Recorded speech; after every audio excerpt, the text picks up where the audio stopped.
Milagre do Natal, conto de Lima Barreto. O bairro do Andaraí é muito triste e muito úmido. As montanhas que enfeitam a nossa cidade aí tomam maior altura e ainda conservam a densa vegetação que as devia adornar com mais força em tempos idos. O tom das árvores, como que enegrece o horizonte e torna triste o arrabalde.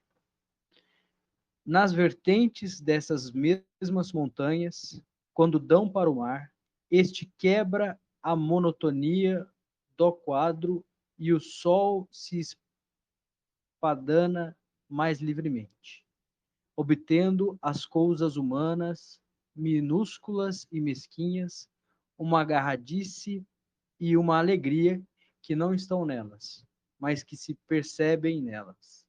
As tacanhas casas de Botafogo se nos afigura assim.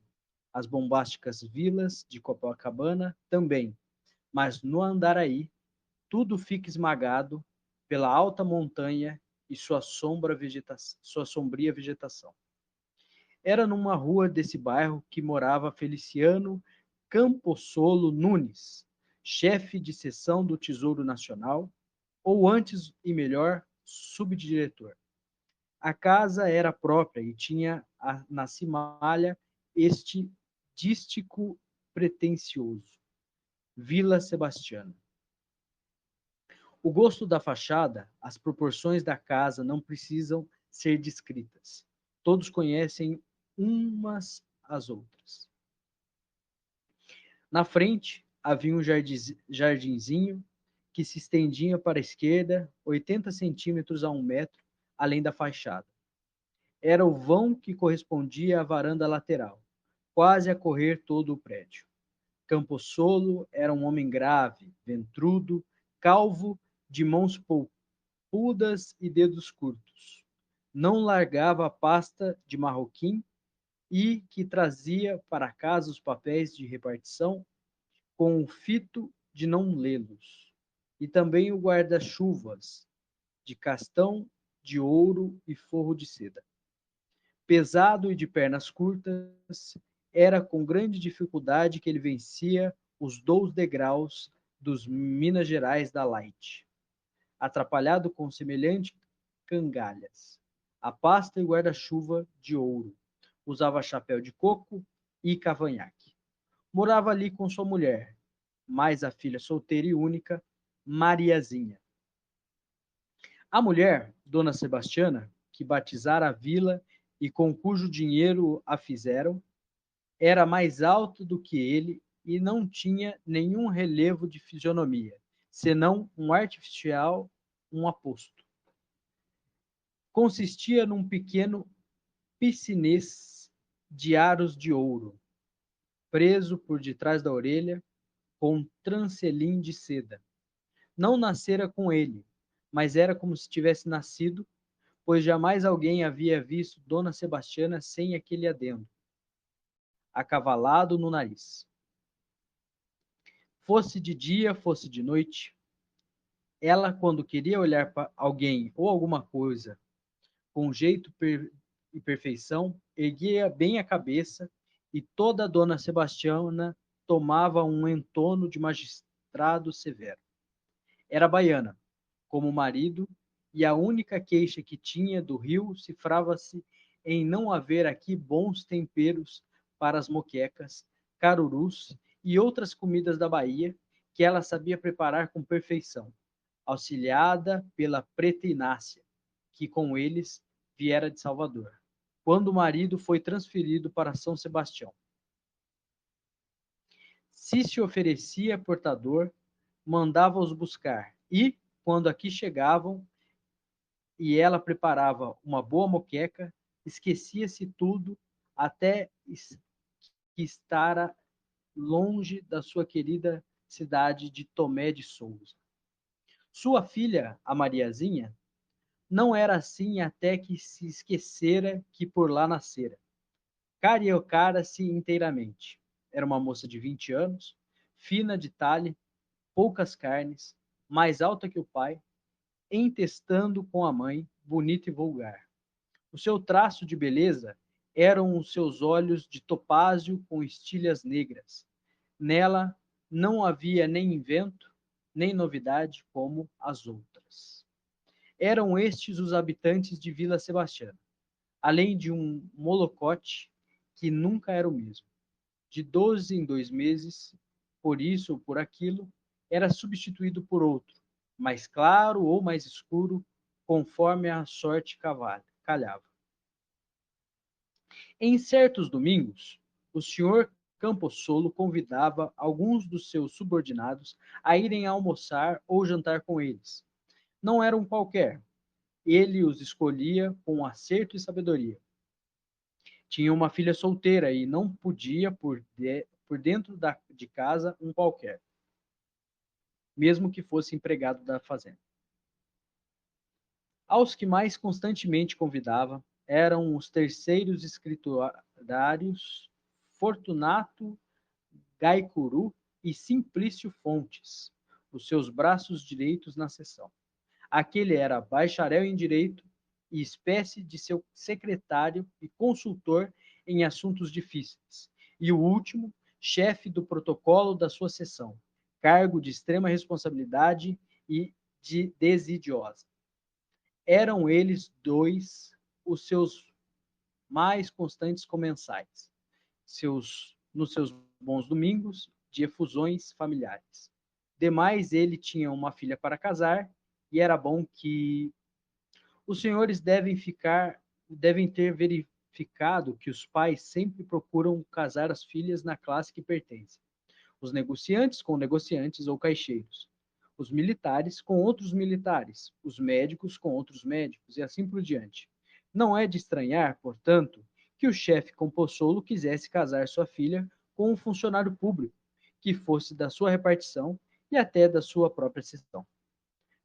Gai Guaicuru era de Mato Grosso. Tinha um tipo acentuadamente índio. Malares salientes, face curta, mento largo e duro, bigodes de cerdas de javali, testa fugídia e as pernas um tanto arqueadas. Nomeado para a alfândega de Corumbá, transferira-se para a Delegacia Fiscal de Goiás. Aí passou 3 ou 4 anos formando-se na respectiva faculdade de Direito, porque não há cidade do Brasil, capital ou não, em que não haja uma.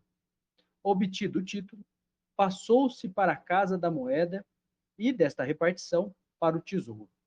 Nunca se esquecia de trazer um anel de rubi à mostra. Era um rapaz forte, de ombros largos e direitos. Ao contrário de Simplício, que era franzíneo, peito pouco saliente, pálido, com os doces e grandes olhos negros e de uma timidez de donzela. Era carioca e obtivera no seu lugar direitinho, quase sem pistolão e sem nenhuma intromissão de políticos na sua nomeação. Mais ilustrado, não direi, mas muito mais instruído que Gaicuru. A audácia deste o superava, não no coração de Mariazinha, mas no interesse que tinha a mãe desta no casamento da filha. Na mesa, todas as atenções tinha Dona Sebastiana pelo hipotético bacharel.